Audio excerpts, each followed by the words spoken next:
This is going to sound corny. We predict the future. Twitter has this claimed 15 to 25 million active users in India. But the world is just not there. Nobody knows how to engineer a viral. मैंने आज तक किसी ने flop picture बनाई नहीं है, but रोज बन गए. How do I prevent myself from being a flop? That statement always has better answers than me going viral. A lot of people confuse celebrities to be influencers as well, but you feel otherwise. For me, a content creator slash influencer is one who cut their teeth online. They made a lot of content that won them audiences in their niche and then they became large. A celebrity is somebody who opened an Instagram account and garnered X million followers on day zero. The journey is from two different ends of the content creation spectrum. 2 out of 3 influencers in India have more than 60% fake or inactive followers.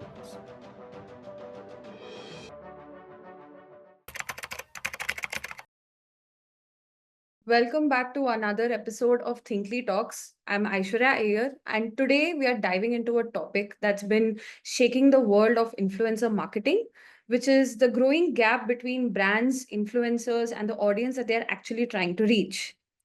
So, brands tend to spend crores and crores of money on these creator campaigns, but there's a pressing question. Are we really talking to the right people, or are we just chasing numbers? To get us more clarity on this topic, we have an amazing guest on board, which is Mr. Kalyan Kumar, who is the co founder and CEO of KlugKlug, the influencer marketing intelligence platform, which has been trusted by many giants like WPP, GroupM, ITC, Publicis, Havas, Geo, Sugar. I can go on. They have been absolutely revolutionizing the game of influencer marketing in India, and they have been doing this in 28 plus countries. Kalyan sir brings over 2 decades of marketing leadership across digital, telecom, content, and more. And today he's here to break down what's working, which brands are actually wasting budgets, and what's coming next. Kalyan sir, it's an absolute privilege to have you on Thinkly Talks. Likewise, thank you so much, Aishwarya. Pleasure to be here, and let's hope to entertain our guests who are in attendance. So let's have fun.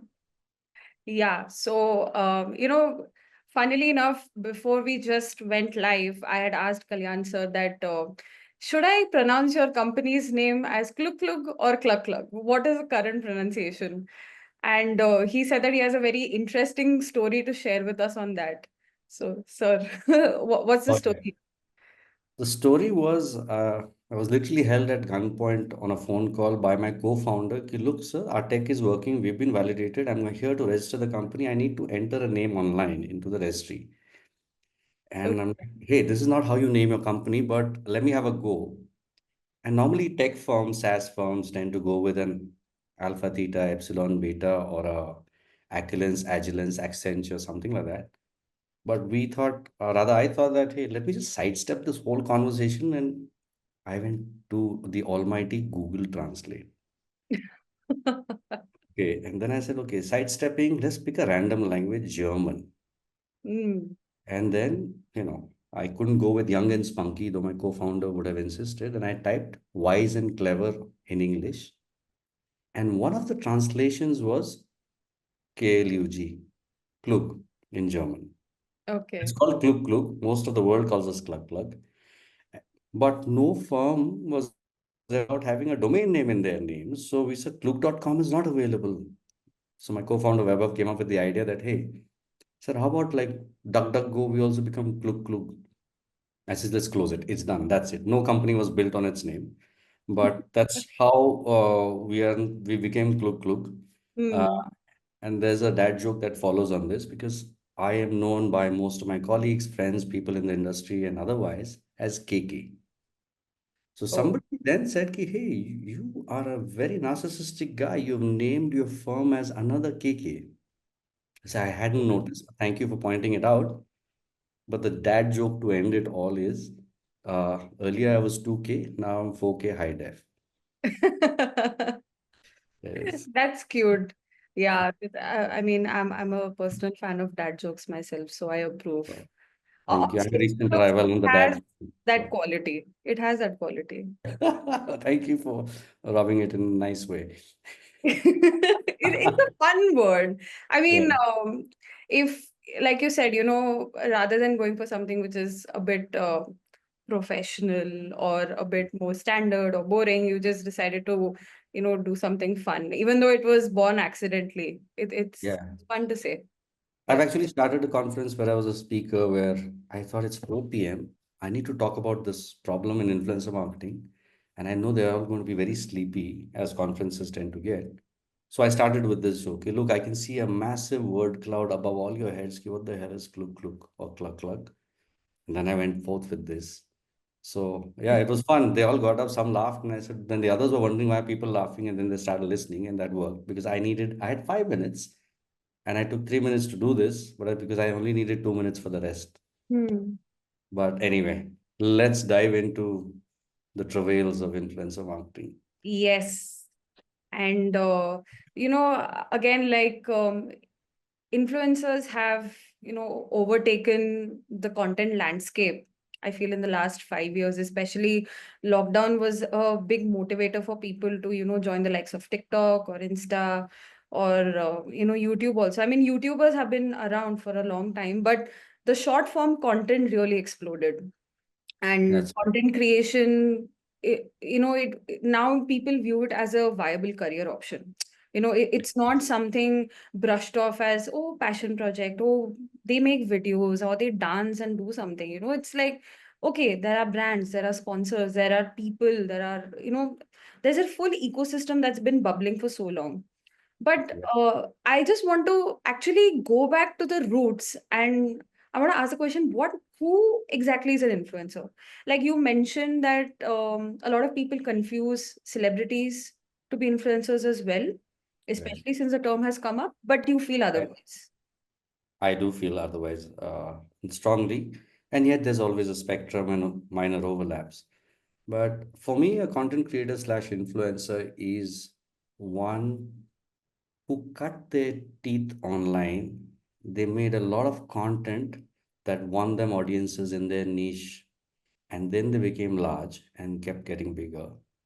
Versus for me, a celebrity is somebody who was big in the real life. He was a cricketer or a movie actor or whatever, and happened to open an Instagram account and garnered X million followers on day zero. Hmm. So, the journey is from two different ends of the content creation spectrum. And therefore, this actually results in many other philosophical differences. A lot of marketers and brands actually confuse a brand ambassador as an influencer.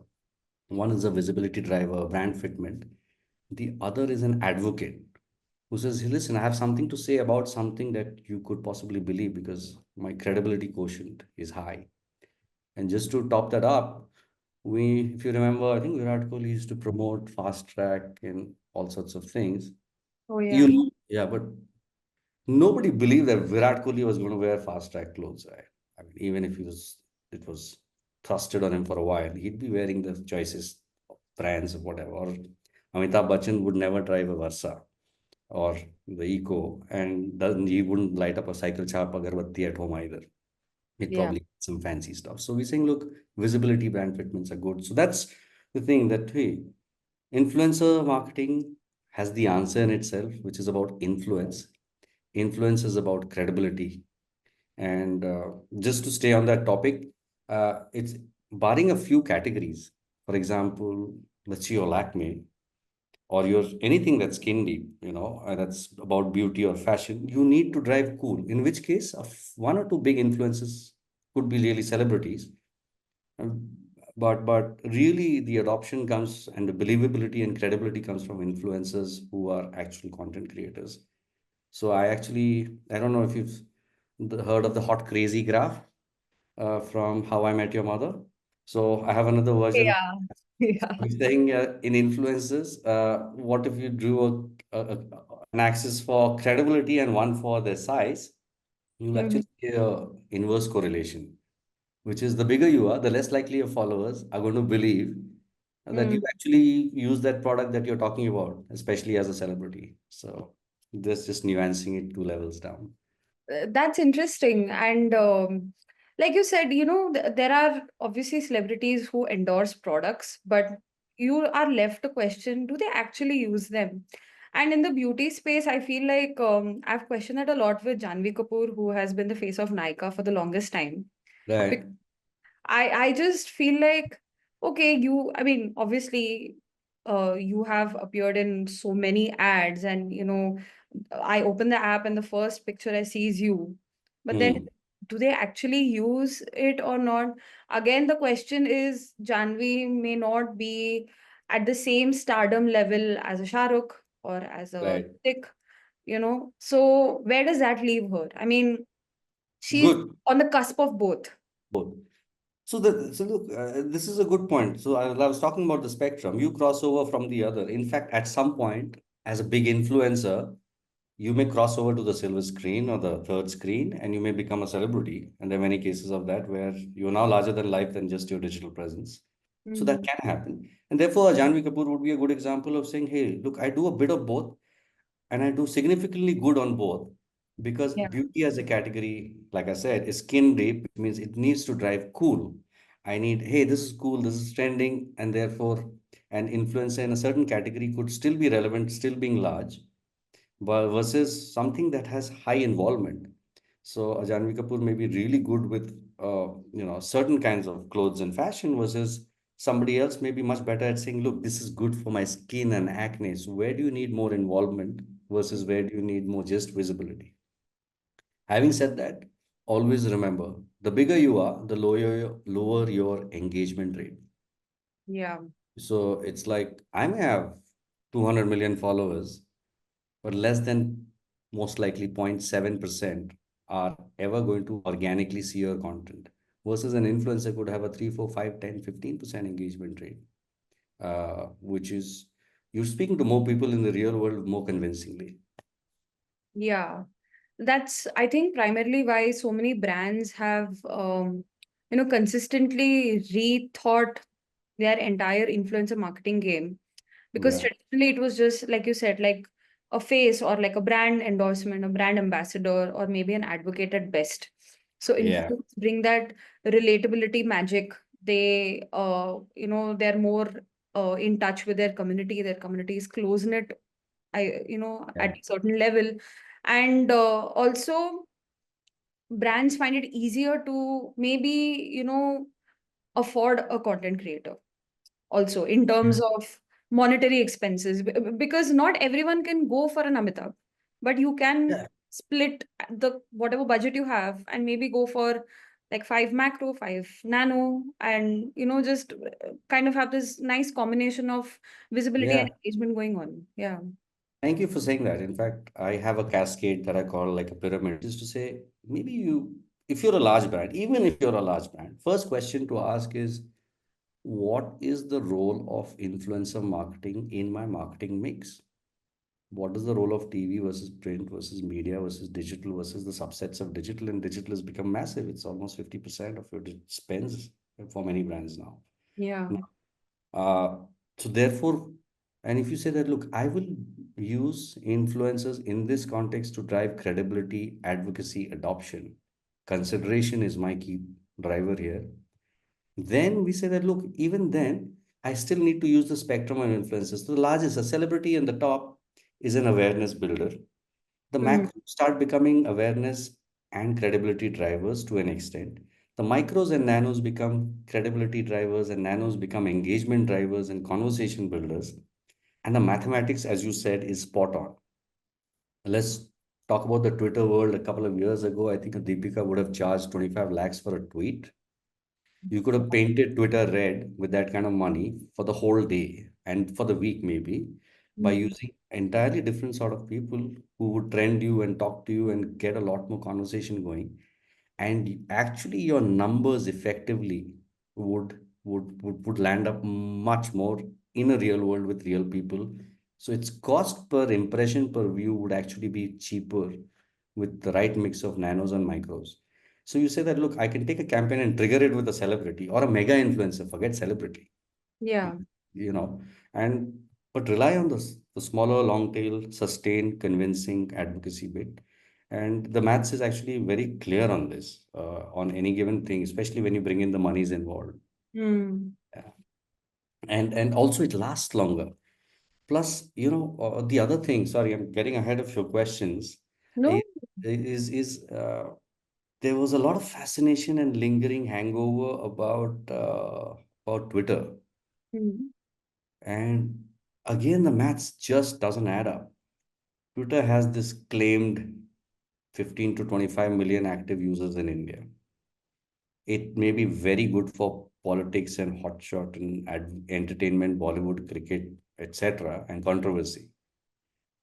But the world is just not there. It's a few of the optics of people in my room who think we are Yeah. all on Twitter, but the world is not really on Twitter. They're not opening it until they have a customer complaint to make or to shout at someone politically or troll someone, but they're not living off Twitter. And the volume is like a fraction. I would think the active Twitter volume of active subscribers in India would be below 10 million. And that's like a drop. Yeah, that's pretty low for India, considering Yeah, that that's a my good chunk opinion in of the the sense population that is online. Yeah. I'm taking that active to in the real world, and I would say, hey, look, in my world of marketing and consumer, where are they? They're on YouTube, they're on Instagram in India. Everybody else is a subset and a super subset. And if it's to be taken at a global level, it's TikTok. That's where everything is happening right now. And a lot of serious conversations like we've been seeing in the Middle East clients. Snapchat is massive in the Middle East and Saudi and GCC and so on. So the very interesting times to say, hey, it comes back to the old question: what is the role of my marketing mix? Which platform should I use? Mm. Twitter is a few hours. I do campaign. I suppose someone does a tweet, it dies in 2 hours. On Instagram, the content dies in 3 days, and on YouTube, it almost never dies. Yeah. Uh, because you have first set of views. If you have 100,000 followers, maybe I'll get 20,000 views in the first 30 days. But over the next couple of weeks, it may go to 200,000 views in more than excess of the subscribers of the channel, depending on the content. Mm. Longevity. So the one of the jokes I like to, well, factual jokes is I like to say that Google is the largest, sorry, YouTube is the largest search engine after Google itself, although they're both owned by Alphabet. But you say, after I've seen all and heard everything, where do Yeah. I go and find my store clerk advisory of an influencer content to really spell it out in long form? It's YouTube. So lots of, sorry, we got ahead. So I'm going to go back to the reason why we're here. Yeah. No, I agree with you. I feel like I myself tend to search a lot of things on YouTube, whether it's something I particularly am looking for or Yep. something I'm trying to search for, and I'm just, attempting to get the best match by putting in the keywords. But yeah, Yes. YouTube, I think, has been a great platform to, incubate content in a way. Like you said, it has a longer shelf life there. Yeah. So It's people, like a yeah. permanent residue on the internet versus a sprinkling that comes and dies like in your glass.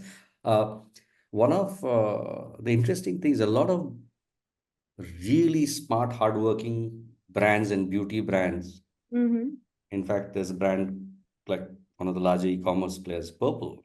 Mm-hmm. They've shifted from being a majority Instagram to YouTube spending on influencers to flipping it to almost a 70-30 the last I spoke to them. Wow, Imagine. amazing.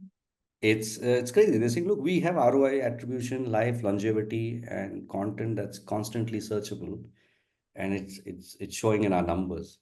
More than that, they didn't tell me. But hats off to them. And I know there's a lot of people we've been evangelizing, thinking, okay, look, Mm. break it down, go to the core, define your core objective of influencers, then choose the platforms. Each platform versions differently, and then we'll see. And yet there is still a mountain of darkness in below all of that, which is what we are here for. That's there. Do you Yeah. sometimes feel like, India maybe has been missing out on a very big global market by banning TikTok?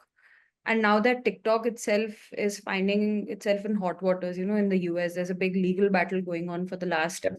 I think, 6 months or something. Yep. So, I So mean, ByteDance is doing everything to keep TikTok alive.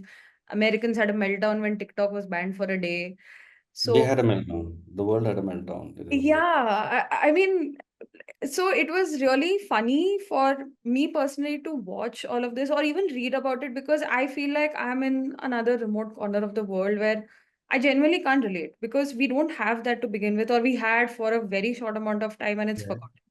I mean, people don't care that TikTok is not here in India, or maybe sometimes they do miss it, because I know that a lot of influencers that I probably saw a lot of having a lot of following on TikTok immediately came onto Instagram once TikTok was Absolutely. banned, because I mean, their livelihood was at stake, right? So they're like, we have to re-strategize and, bring our entire content onto another platform before we become irrelevant.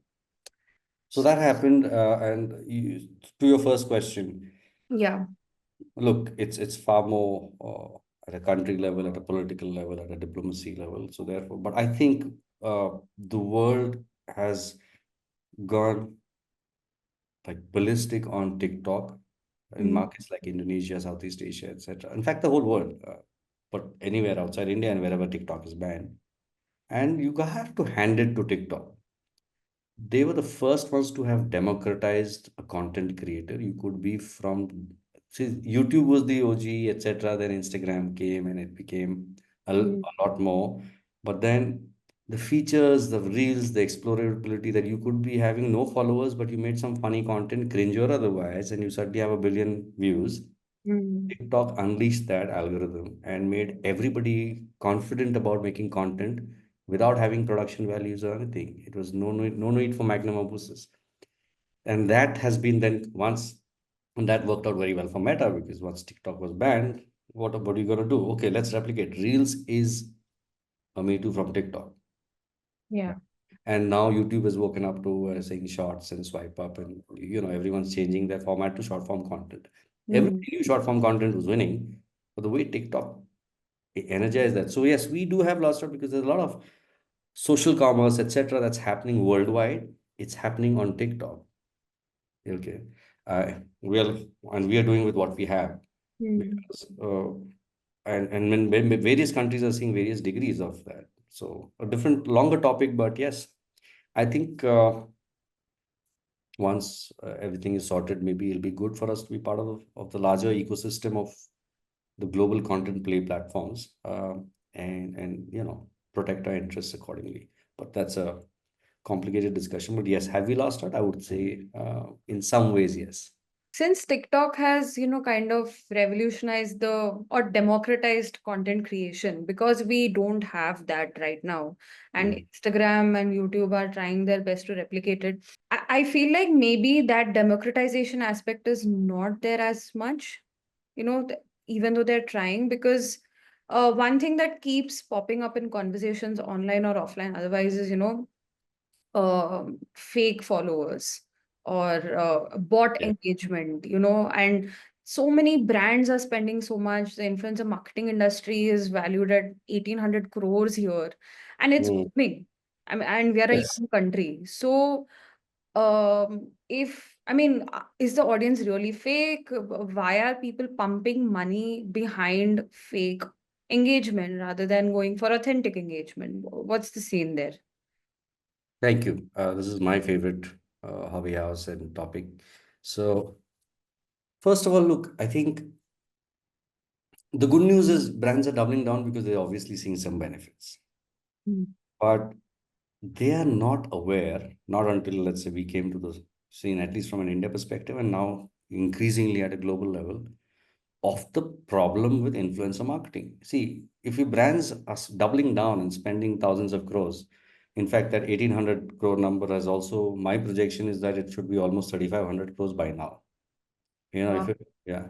I was just doing a very back of the envelope math. If a Unilever and a P&G and a L'Oreal, etc., and maybe an ITC and five more behemoths contribute to 400 crores of influencer marketing spends, Mhm. uh, then it's got to be 10 times that if you take the long tail and the number of D2C brands, etc. Now, coming back, I don't think anyone can be blamed for the ills of influencer marketing. If you double down on influencer marketing, everybody will want to become an influencer overnight. It's given rise, so everyone is becoming a content creator. Hey, who am I? And then we look for shortcuts. Globally, couple of years back when we started KlugKlug, the tech testing, data testing, we found that the core suppliers of synthetic bots were the Brazils and Russias and Irans and Nigerias and Indonesias, where all these Mm. accounts were being manufactured and supplied through these sites called panels online, where you could pay $1 and get 1,000 followers in the next 60 seconds. Wow. Okay, so and we tested that. We bought a lot of those in and we planted it into profiles to keep testing the efficacy of our algorithm. But the problem is now India is the largest buyer and supplier of fake followers. We are number one on this. Earlier it was the others. Yeah, I was actually going to ask you on that. Have we become the number one? Because Yes, it feels yes, like, we take these things very seriously. So we have chosen to become number one, pretty much number one on everything, right? Anything that can be consumed on scale. Um, and here's the hard data. Two out of three influencers. So there are two levels. One is fake followers, Mhm. and there is something native to fake follow any platform, which is inactive followers. We all have a cousins, uncles, aunts, and friends who have opened an account but never log in again. Yeah, So the mix of two out of three influencers in India have more than 60% fake or inactive followers. that's a very high amount. 60. Everyone thinks it's a 5 or 15% problem, maybe. We have data to prove that it is a 66 plus percent problem, two out of three influencers. Which means if I, as a brand, am spending money with 100 influencers, close to two-thirds of that would have been completely down the drain in terms of Mm. just so contextualizing the 2000 crores. Yeah. We're saying, look, even if I'm just peppering myself down and saying that, look, at least 800 crores out of that 2000 is fun money. Mm. People are taking it, it's transacting, but you're not getting value for money. So if you are happy as a brand doing what you're doing right now, imagine doubling it starting tomorrow. If you could find the right influencers who have the fake followers and throwing them out of your system, because there are millions to choose from now in India. So that's where it's at. And because we're saying, look, your influencer is the mouthpiece. All your marketing is about targeting audiences, and you do hazard targeting on finding out optimization and performance, blah blah blah. Even your TV has some rationale because you have predefined audiences of your TV done by the various third party people who vet and validate your audiences. Mm. But we have most of the influencer marketing is based on the influencer, or he or she has so many followers, he or she fits my brand persona, or he or she makes the content in my genre or category. Yeah. That's it. But the audience, two out of three don't exist, the followers. Mm. So uh, actually, it's a happy place because if people are doubling down, they're already happy. I'm saying, hey, you're going to be happier starting tomorrow. So the future is bright. The present is very tight. But if you're not feeling it, then you're going to feel much better and more elated starting tomorrow because you can get rid of these problems starting tomorrow. And I know the topic of our podcast today was the gender mismatch. Yeah. So that is really the biggest tragedy. I call it the gender mismatch tragedy because we did an analysis of 1.5 million female profiles on Instagram. Would you like to take a guess on how many of them, what percentage of them Hmm. have at least 50% female followers? Female profiles having female followers. Yeah, let's say how many female profiles on an average have at least 50% female followers? Mm. I've led you down the path of Yeah. that. 30, 40%. Congratulations, it's 6%, less than 6%. Oh my God. Yes, Yeah. and I did a cohort analysis on KlugKlug to look at how many of the beauty lifestyle influencers as a general female profiles, and that number still doesn't go beyond 13%, which means any beauty female oriented brand, we are Lakme, L'Oreal, etc., working with all these lifestyle beauty influencers Yeah. are speaking to guys approximately 70 to 80% of the time. Why? Oh, okay. Wow. This is okay. So why do you think brands are targeting a male audience with products that are clearly geared towards females So based on like what's the strategy? What's the payoff there for them? I'll give you the answer is it is not it's like saying, okay, I'll give you it's like somebody it was there, it was in the room, but you never thought about it is largely the reason. That's Okay. all. So look, you look at a beauty influencer and say she talks about fashion, lifestyle, and talks about beauty cosmetics. You'd expect her to have, you think that, hey, if this is a content audio genre and audience, it must be similar. Yeah. Must be. But that's really, the stats are totally against you because India is approximately 70-30 male is to female. Internet, Mm-hmm. Instagram would be even more 75-25 male female. That's life. Where Okay. do you think the guys will hang out?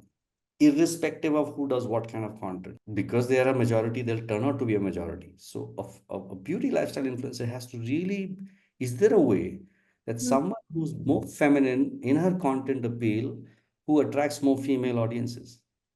The good news is there are, like I said, 6% of 1.5 million. There's almost 84,000 odd influencers, female, with more than 50% female followers. So there's enough to work with. But Yeah. the science is not so. Look, I think the data science is a new, it's like saying, do you remember the earlier days? Video ads would run Yeah. and crazy until a platforms like Moat, etc., came who said, hey, there's a concept called viewability, which Mm-hmm. means at least 25, 30, 50% of your screen should be running my video ad to be considered a true impression and an ad. Hmm. Earlier, your ad on a video campaign could run on a single pixel. Nobody would see it. So that was ad fraud. Here, this is a naturalized ad fraud because it's not an ad fraud. It's just that nobody thought of it. So you say, hey, I want beauty lifestyle influencers. Nobody said, hey, I want beauty lifestyle influencers with more than 50% female followers. Nobody thought of asking. We've been tom-tomming this ever since we started because we said, look, where's the data? Where's the impact? Who do you want to talk to? There is a way to find them. And this is the baseline thinking, ask and you shall receive. Earlier, there was not enough tech to resolve this. Everything was managed services. An agency worked with an influencer agency. Influencer agencies had 500 influencers. No matter what the brief, it was the same 500 who would get regurgitated on an Excel sheet and put out there. Yeah. That is all changing. It's not just us. There have been many OGs in the game who've been speaking similar languages but talking tech. We've just taken the narrative of saying, hey, talk audiences. We are only going to talk audiences. We're going to talk business impact. And it's been fun. I mean, I was at a conference on ad fraud. And when I said this, uh, the CEO of this was one as it was a pharma conference organized by Havas, and we were invited to speak. And there was, like the Imamis and others, and the OTC beauty brand, sunscreen, etc. And when I said somebody actually jumped out, one of the CEOs of one of the major companies, I'm not going to name him, and he's like holding and he's laughing and he sat back. So I knew I was like, I had to wait for my thing, cough, talk to end because that's it. I said, look, uh, congratulations, the world looks bright. 2 out of 3 influences that you spent on for the last year or the last few years are crap. And if you are a beauty brand, then you have a forget about what's happened. The future is really bright because you were getting it right 14% of the time. So if you're happy with those numbers that looked so many views, so many likes, it was all guys watching it. So uh, you don't have to do it anymore. That's it. So it's been a fun ride. Imagine any CMO is going to say, hey, this is, of course, this is true. Especially the gender mismatch. There's not much to guess at the moment you state it. I mean, data validation apart, it's Hmm. obvious. It's just behavior also that maybe gives it away. Normal. It's therefore, can you science the data to say who would work for you? And luckily now that's possible. There's KlugKlug, there's a ton of other tech trying to do the same, and we are all standing up for this one thing that look, don't confuse your mouthpiece for your consumers, and your Hmm. consumers are the followers of an influencer. So do they exist first, and are they relevant to your business too? You solve just this, you will see. maybe 2 to 4x outcomes of the same budget you deployed last year. So we actually going and telling brands, "Ki, look, hey, CEO, CFO, CMO, I have good news for you. I know winter economy, if market's cautious, no one wants to spend so much. I have good news. Reduce your influencer marketing budget by half. We are not loved by everyone for saying that. Hmm. You will do your worst case scenario is 1.25x. And you don't need a case study to do this because I will analyze what you did last year in the next 3 clicks and tell you what you lost and what you did. It's so simple. And this is reason to be excited. Hey, reduce my budgets. I'll overachieve. Is the classic uh, uh, what's it, promotion pitch to your boss. So, basically, there are like two issues that you mentioned, right? One is cutting corners with fake engagement, which I think, Oh, thank you for telling. Sorry, I didn't come yeah, to the fake engagement bit. yeah, the fake engagement. Oh, this is killer. Okay. So the really smart influencers, and there are many who have as much as 88% fake followers, and they're huge. And I'm not going to name them. They obviously are never going to have imagine if 80% of your followers are fake. You, no matter how good content you make, you're not going to get engagement, right? Yeah.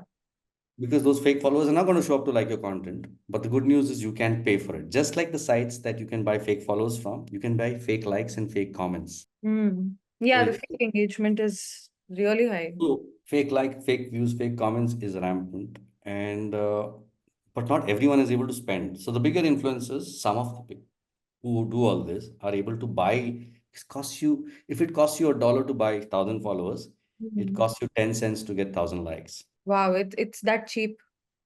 Yes, and I hope people are not too inspired by this podcast. Say, hey, if it's so cheap, let's who cares? Let's do this, and let me be a content creator tomorrow. Creator tomorrow. But that's happened. Eh, Wasn't the whole point of having influencers, like you said, it was to bring that relatability quotient, that, that kind of authenticity that maybe a regular celebrity can't bring. So for Yeah. them to again cut corners and have a fake following, I mean, wouldn't it be a exercise of absolute money waste for brands if they're encouraging, like pumping money behind influencers with fake following? Because at the end of the day, who are you actually engaging? And this engagement again may be short-lived as compared to an authentic creator who has a constantly engaged or stimulated audience, who wants to keep coming back for more. So, first of all, brands and agencies are not to blame Okay. because nobody knew. There was no way. And Meta is not going to tell you how many fake followers somebody has. True. It won't tell you how many fake followers you have.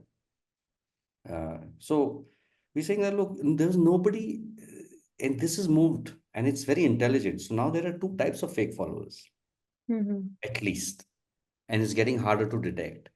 Now you have something called buy real fake, buy real followers. It's sold on this thing.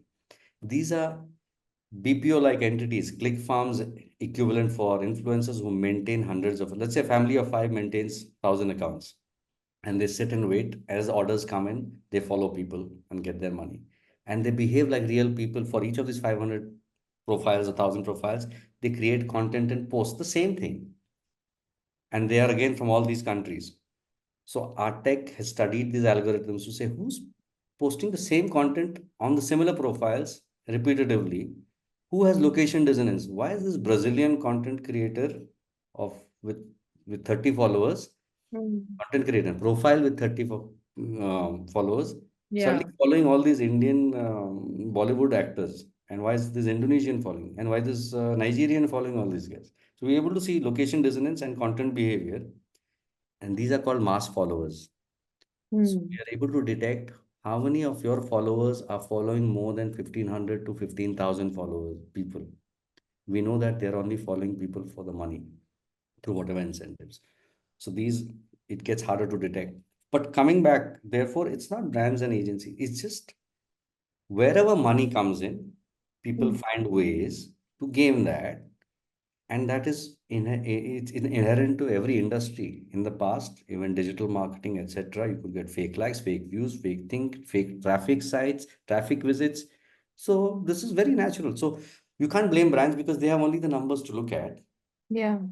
and it's just the aggregate. You to break it down and look below and keep peeling the onion, and you say, okay, but you didn't think you could peel the onion on this, but now you can. The technologies are here, and it is so simple. It's a few clicks to find the right influencers. Some of our biggest fans are these small D2C brands with the smallest budgets who heard me talk like this. And then they said, hey, okay, can you give me a free demo account? I said, yeah, sure, run one campaign. And one of them recommended seven other D2C brands to us, the founder.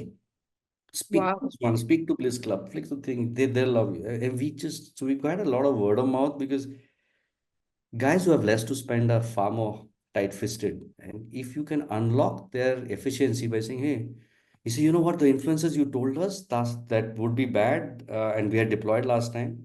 And we Mhm. now know why, because we just saw that they have 70% fake followers. How are they going to give us any sales? And one of them is actually a small D2C brand called Zwende that does a lot of DIY stuff. Mhm. uh, I'm so grateful that when that love comes back and people talk, but the point is, sorry, I was getting emotional for things I don't shouldn't, but No, that's okay. It's interesting. You can, yeah, go yeah. along. Yeah, yeah, yeah. But imagine, I mean, our pitches, we want to go to a L'Oreal and a Nivea and a Lakme and say, hey, listen, I really have good news. Of that 20 crores you're going to spend next year, cut it down to half. We have brands like RPSG Group, which launched their beauty brand. They actually saw a 2.4x difference after deploying our thinking with our tech. But Wow. okay, just to be a disclaimer here, it's not just our tech. There are at least two other technologies in out of the US who we've bested, but they're also very good. Mm. So, but there are many people catching up on the tech. So the news is good. There's a lot of intervention that will allow you step function benefits starting tomorrow. So, how does KlugKlug come into the picture regarding gender mismatch? Because you guys have the data, you have the tech, and since you're audience first, this is clearly an audience problem, right? Yeah. So, what insights does KlugKlug bring that can potentially help correct these obvious blunders that are happening in the influencer market? So, maybe I'll send you a small recording later, but Yeah. you have to do on KlugKlug is when you take a subscription, you log in and you can go crazy. In the sense, you can say, I want an influencer from Guwahati. I want to activate the Northeast, let's say. Mm-hmm. Whose followers, who should be female. Okay, that's it. Okay. Hmm. Whose followers should be female. And you can define, I want at least 50% followers to be female or 60 or 70. Or you can go one step crazier. You say, I want to find an influencer from Guwahati who's female who gets more than 50% of our engagement from Yeah. female. So we go at the engagement level, which profile gets more engagement from which gender of which age group. So we're saying, okay, clean that up. And always we have an audience credibility filter. You just say that, look, don't show me anybody with less than 70% real and active followers. Trust me, you would have beaten 99.9% of all the brands in the influence marketing efforts. That's it. So we are playing that rule, but we do some other crazy stuff. Um, we are global. Mm-hmm. We have Instagram, TikTok, YouTube, Snapchat. We have LinkedIn as well, but let's just keep that one aside as a cousin we want to ignore from a consumer business marketing perspective. Very well put, definitely. I just came up with it. I have cousins I'm visiting, but I love them. So that was it. Sorry, why am I putting my foot in my mouth so nicely today? Um, let me back. Uh, so we are a global platform, Mhm. 150 plus countries, 35,000 cities. So imagine you're a K beauty brand or you're a K product, Korean noodles from, right? Mm. We can tell you which influencer in South Korea has more than 5, 15, 20, 30, 40% followers from India for whatever reasons. If such a person exists on Instagram, TikTok, YouTube, we will tell you who they are because boundaries are going crazy. Did you know that if I do a search on KlugKlug for the top influencers anywhere in the world who have more than 5% followers from India, Mm-hmm. there's only one person who is an Indian in that top 10, Whoa. and that's Virat Kohli because he has almost 270 million. So he falls in the top Yeah. 10. But he's the only guy who has more than 5%. But there are nine other guys, profiles, not guys, people, profiles who have more than 5% followers from India. Because India is massive. Borders are getting things. There are African influencers making Bollywood content, right? Oh yeah, they keep recreating dance sequences on Bollywood Yeah, movies. yeah. And there are a lot of them who are picking up. There are Koreans and Japanese making Indian content. There's a Aussie, the Aussie Indian, who's doing stuff. It's these boundary definitions are now unbroken. We can say, hey, I don't care. Now on KlugKlug, you could say that I don't care where my influencer is from. I want an influencer who's female, whose followers are female, or anywhere, or no male, female, who are interested in Bollywood or music or tobacco or caffeine. You can find them in the next 3 seconds of, or you as quickly as you can click. And then we do some other crazy stuff. And this is going to sound corny. We predict the future. Please give me a corny feedback smile so I can get 2 points. Drum roll. Yes. So he said, what do you mean? So we said, look, first of all, uh, you do understand, and I think there are tons of articles and white papers that have been written about how micro and nano influence are really where it's at as far as influence marketing goes. Yeah. But what if you could predict the future? So on KlugKlug, for any part of the world, let's say India, I can tell you in the last 6 months, how many influencers have, let's say, grown by 30, 60, 100%, 400%? Who Mm. are the profiles that are growing quietly? Who are, let's say, below, who are at 250K today, but were, let's say, at 120K followers 6 months ago and have a massive engagement rate and real followers and not growing on the power of fake followers? Yeah. I know who are the guys, velocity acceleration is high. And we're saying nobody knows about them. You sign them up. You bet on their future because they have been consistently growing for the last 6 months. Mm. So, sorry, my engineering hat is coming on to say that look, if with a 70% confidence that they will continue that 70% growth, you have a 1.45x Mm. um, benefit by locking them in today because nobody knows about them. They'd be happy to work with you as a brand. And you know Okay. that they're going to be the future big influencers. And some will win, but some are growing. And influencers, want to stay in that zone below 500,000. And you can do that. And there is this, I must do my corny round too, which is every marketer's wet dream is I want my influencer marketing campaign to go viral. So we have a instant answer for that. And you wouldn't think this is possible, right? So what if?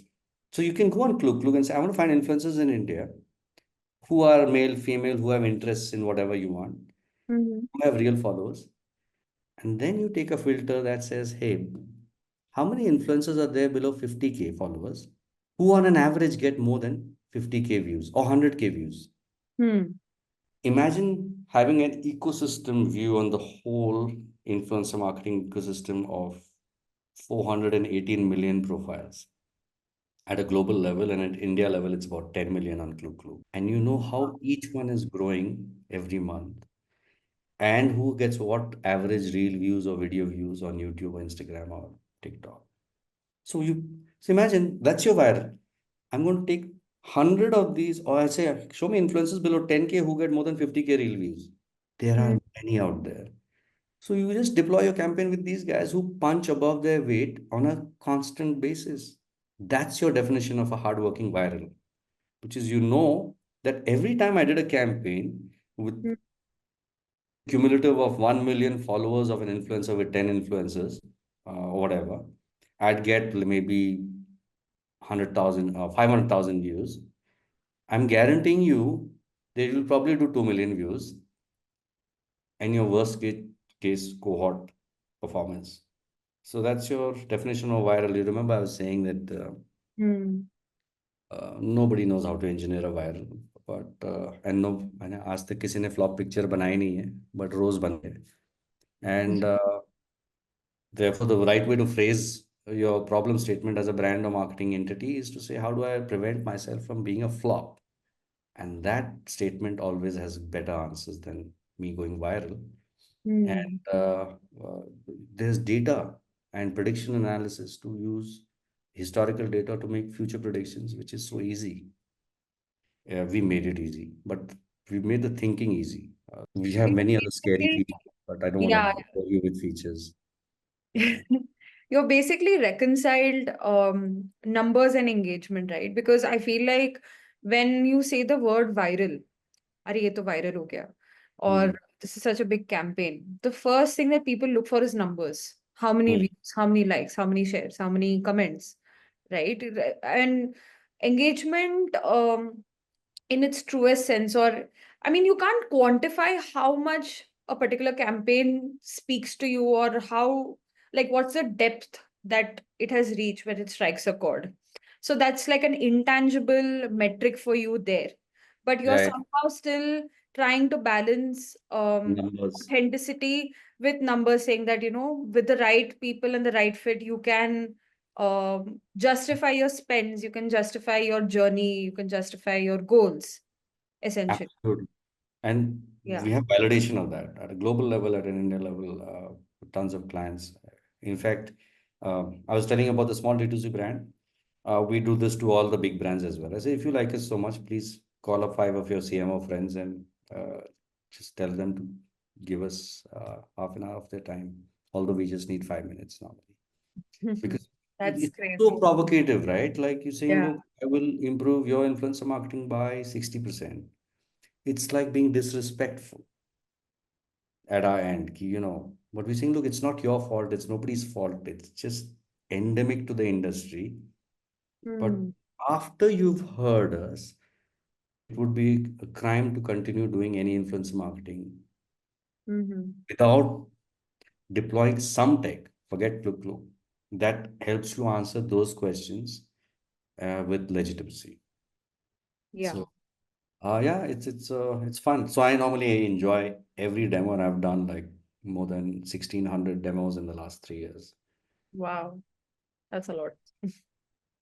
It's a lot, but it's fun because every time it's a new person who has a different reaction, and you know, there's more love with business outcomes. So it's good. What are your thoughts on AI influencers? Have you heard of Kyra? So She's all just for virtual audience's influences. context, she's one of the first Indian AI influencers. She has a massive following. And Hmm. if you go to her page, you will see tons of brand sponsorships, like with big, big brands, not, like a random Tom, Dick, and Harry. It's like Yeah. genuine big brands are, building a lifestyle for her, around her. And Hmm. she, I mean, again, after the whole fake engagement, fake following conversation, I don't know where she lies on the spectrum, but This is broadly, numbers wise, she's high up there. So, what so. do you think of that? My thoughts are very simple. I don't care who creates the persona online. Is it a real person or a fake person? You care about are real people following that person and Yeah. genuinely loving that person and engaging with what that person has to say. And therefore, step one, it is getting easier. You and I can create an virtual influencer starting tomorrow. I can write my script. There are tons of videos on Instagram that I see. Create a virtual influencer, or now get this. Do the chat GPT or a DeepSeek, and then go to Midjourney or a XYZ, and then go to an avatar AI and put it all together. And now you have not just that, generate that in 165 languages Wow. because you have 11 labs and all of these guys who said at the same time I'll lip sync your content into 30, 100, whatever. I think they started with 12, now they'll move to 30, but it's all happening. Mhm. You and I will be able to create virtual influencers starting tomorrow. So the future, it's simple, it's easy. In fact, a one smart team can be sitting there and create 50 virtual influencers or 1,000 because it's just about how many personas. You can Hmm. actually tell AI to tell me which personas to make. Tell me 1,000 personas, define them, create them, define the content, make the content, feed that into another thing. So it's going to happen. And I think it'll be far more cleansed, clean, sexy, or appealing, or whatever it is, will keep happening. It's Hmm. only going to get better, and it'll be easier to press play, which always gets me to a philosophical point, which is to say, there will come a time on Instagram, TikTok, and YouTube when every piece of content made by every influencer will be so spectacularly clean and nice and well produced and emotional that I'm wondering, is there a problem when I have too much saccharine? I Hmm. can't have every dish for my meal that is sugar and juicy and sugar. It's like you so I'll leave it at that, hanging at that, because you, you want the errors and you want the grime and you want the relatability, etc. But let people decide that, because we can't seem to get enough of swiping up for 3 hours a day, at the very least.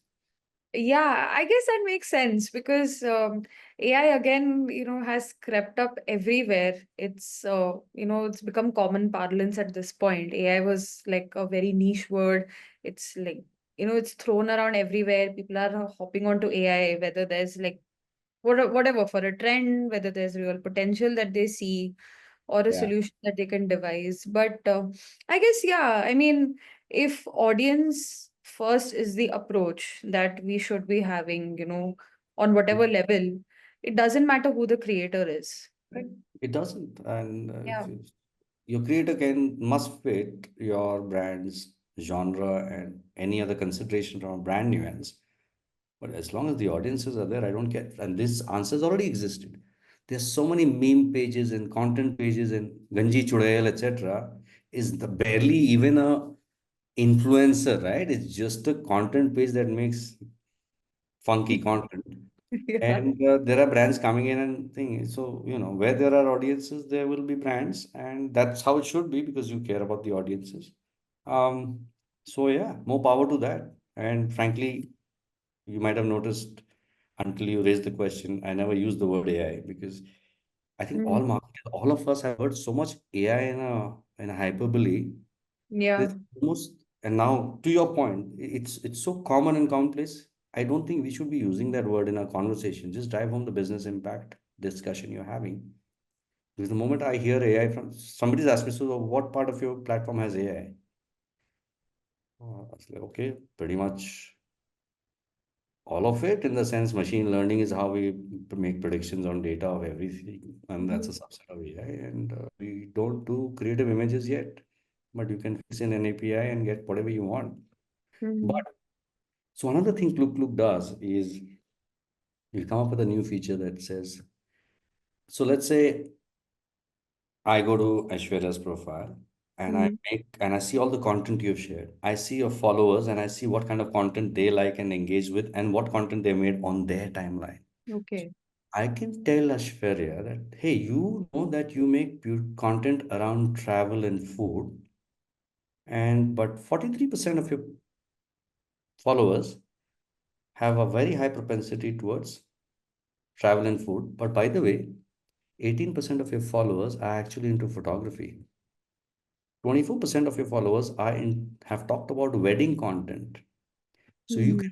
can consigns the brief to the influencer that look, I know you think you do this well, but I know more about you than you do by studying your followers. And I can tell you what content, how to design it for the brand that will yield much better affinity for your audiences than you would have ever known because you're pretty much, that I make about travel or food, I win.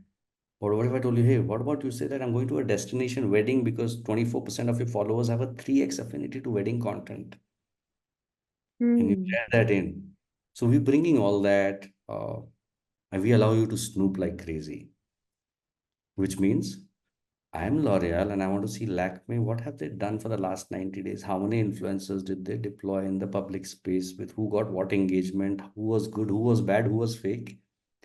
Any brand can do that. And in the wellness category, many brands are using us. I think. Um, Vicariousness Mm. is very important part of a brand, and you should know your share of voice, right? Yeah. Okay, last year I spent 10 crores. I want to grow by 50%, so maybe I'll spend 30% more on influencer marketing as well, along with all other media. But what if you know that your competitor in the space, in a beauty context, who has many more, has a high salience on influencer marketing, is deploying 5 times the amount of influencers as you, then you have a different task at hand if you want to share a voice. Mm. We allow all of that. And we are able to even tell you between, you know, Amazon and Meesho and Flipkart and Myntra who deployed how many influencers, but who really won the battle by deploying less influencers and more engagement. Yeah. So we're doing some crazy stuff there because we're saying, look, I know you would have felt bad asking your agency to ask to use a listening tool to figure out a snippet of this. We'll tell you the entirety of it with a summary and tell you how to do well. So it's not me. I'm saying there's a lot of tech that does this in bits and pieces. We just decided to swallow the whole thing. It's just fun and it's not that difficult given that it's AI and you know building more and more thinking around what is impactful is my co-founder is nuts that way. He just Mhm. I asked him if somebody in Singapore asked us, can you do this? He comes back 24 hours later, we've done it. I said, man, come on. If he had a regular CTO, he would have said, okay, let me study this and we'll build it. So we are, in that sense, I have a CTO and a CPO who's not encumbered by baggage. So we've done That's some crazy stuff. refreshing. Yeah. Yeah, but we're lucky. You know, you don't get lucky all the time. There's always luck. We have to be humble about this. Look, a lot of people work very hard. We've just been lucky. And have to be grateful because some clients have said such good things that we've gotten to more.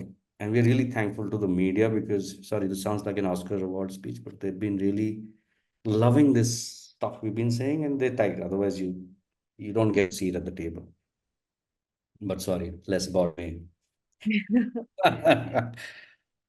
No, it was really, really interesting. And I figure we have a lot of questions from the audience as well. So Oh, nice. Lovely. Let's yeah, we do it have now. roughly like 10. I'll probably pick up two, three because I'm good with whatever you are good with.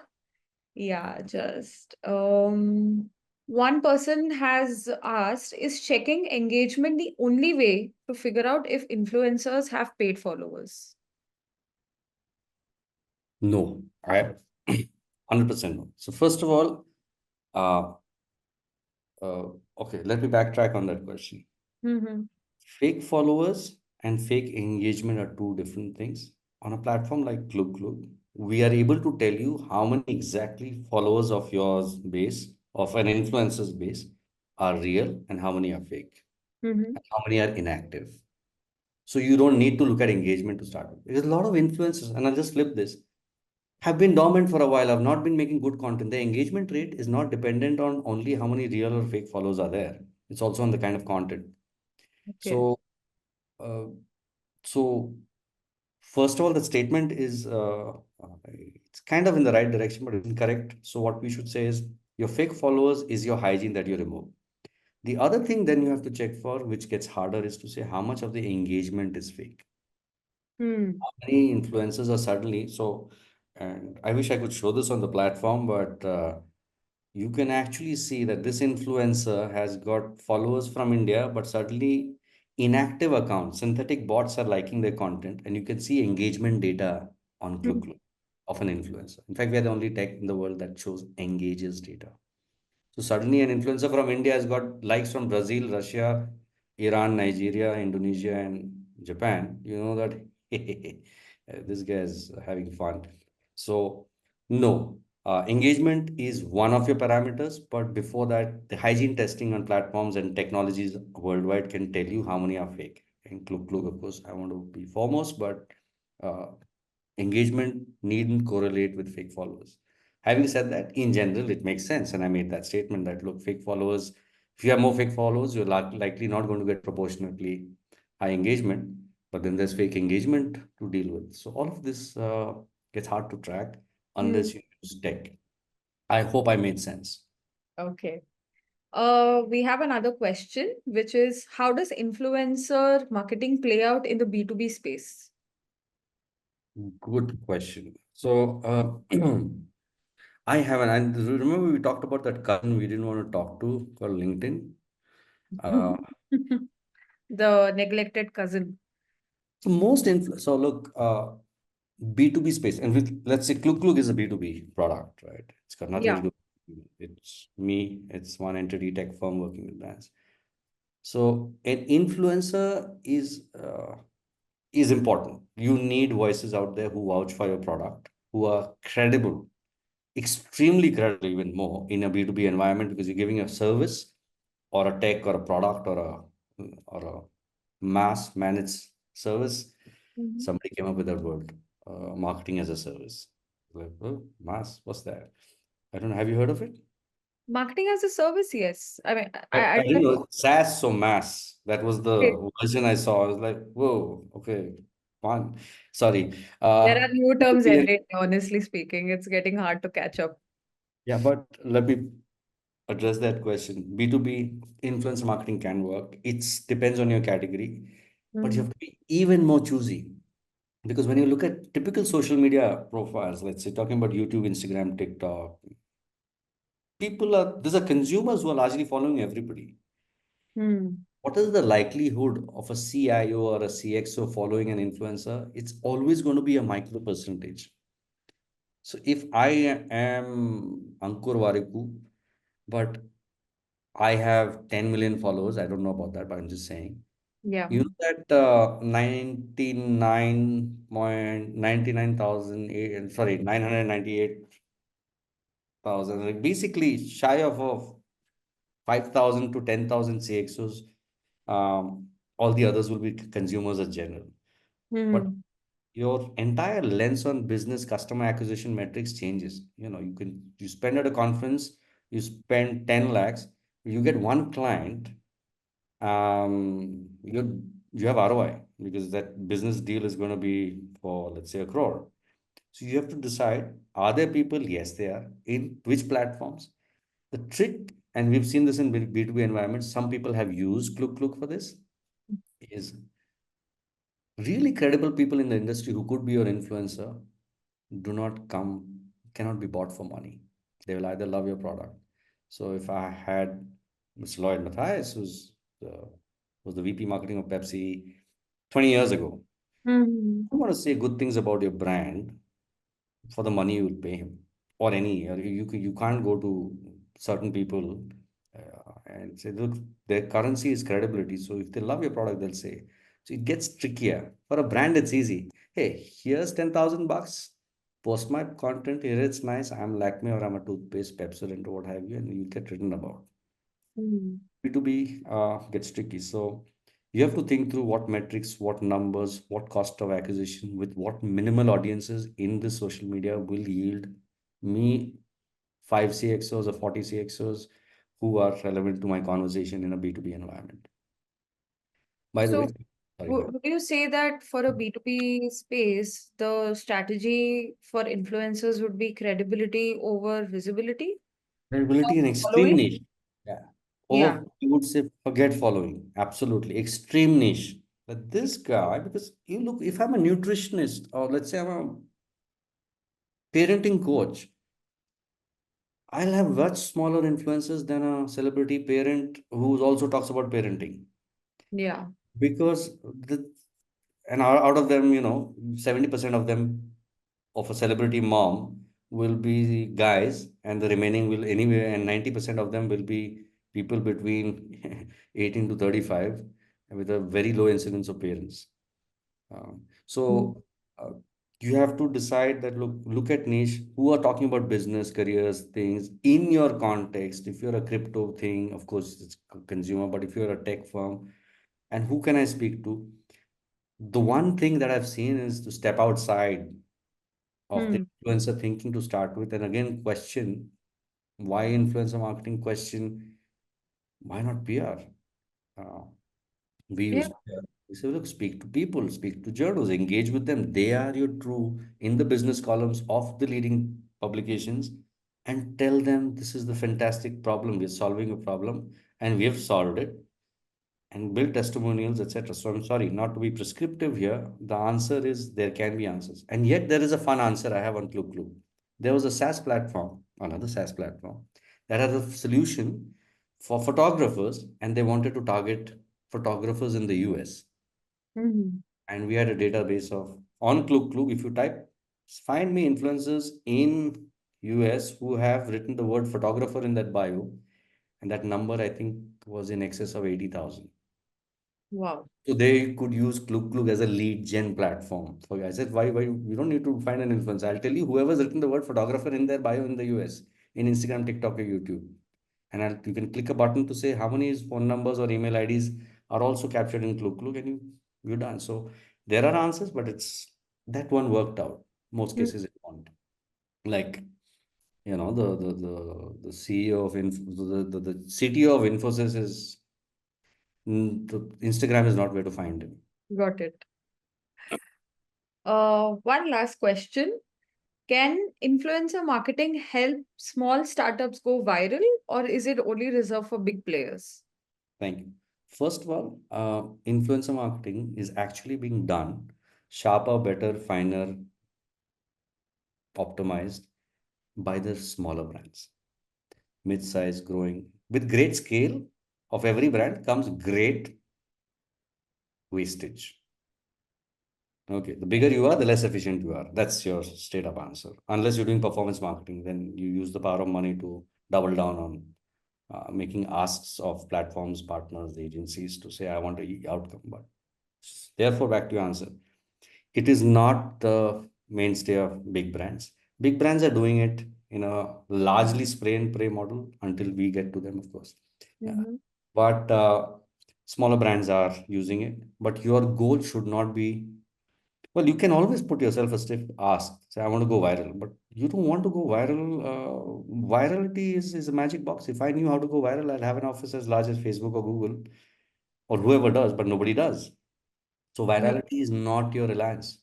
What is your hardworking way of saying which influencer will get me right amount of audience that justifies my spends to yield certain kind of sales?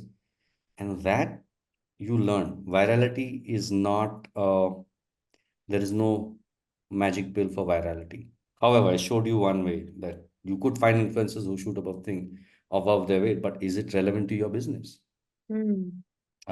Maybe they just make fun videos and they shoot thing, and the moment they talk about a brand, it goes to zero.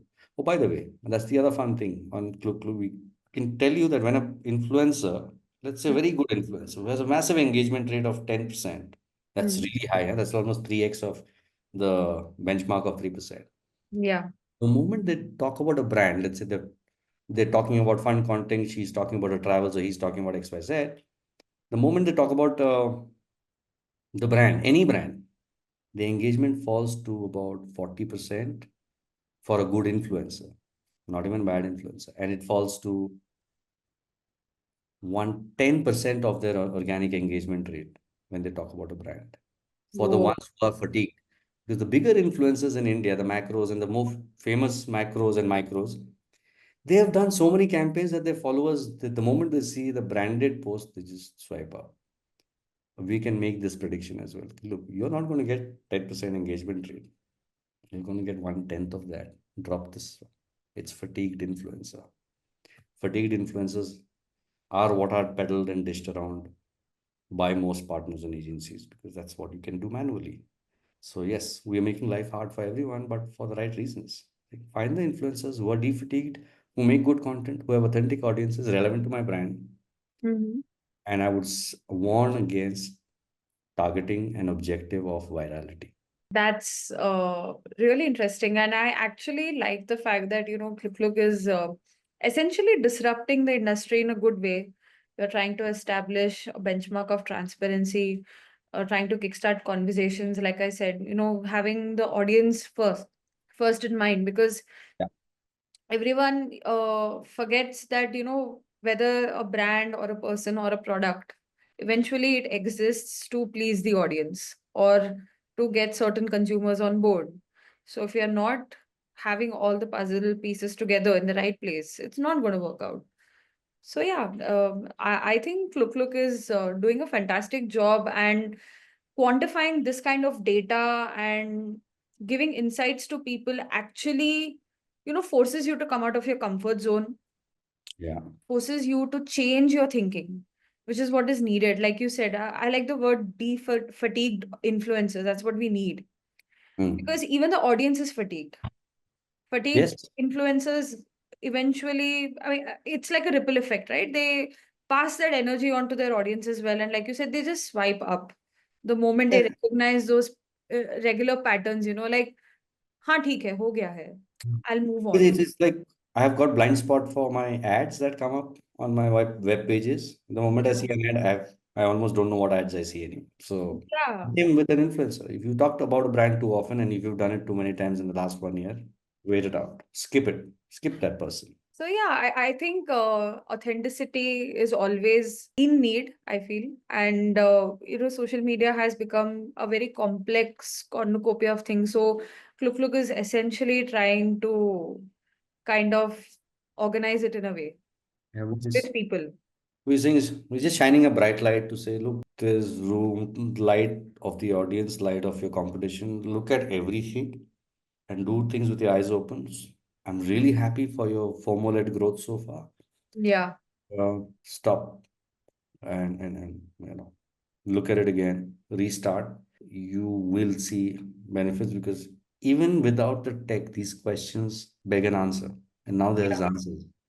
Or So these questions should be asked in the first place, which I feel hopefully that's after today's conversation, it may have sparked some interest in people and, kind of rethink whether as a content creator or as a brand owner or even as a consumer themselves, like just a new lens to see things. yes, yeah, and hopefully we'll have new things to say tomorrow. But yeah, thank you so much for making this happen and help letting me say whatever the hell I wanted to because I. No, no, it's been an absolute blast. I loved every minute of our conversation, and I'm sure the audience also loved it. I mean, having so many questions come in is just proof that, engagement. People are interested. And yeah, like it was an absolute pleasure to have you. And Thank you so I'm much, Aishwarya. so excited to see where KlugKlug is going to go, what's the future of influencer marketing. And I would really love to have you on board again. Maybe, like you said, the predictions and the changes and anything else that you probably are on top of, and you can share it with the Thinkly audience. It would be absolutely wonderful. So thank you, Happy. Kalyan sir. It was a privilege to have you on board. It was pleasure was all mine. Thank you, and I look forward to doing some more fun things soon. Thank Yeah. you. Thank you to our audience and see you for the next Thinkly Talks episode.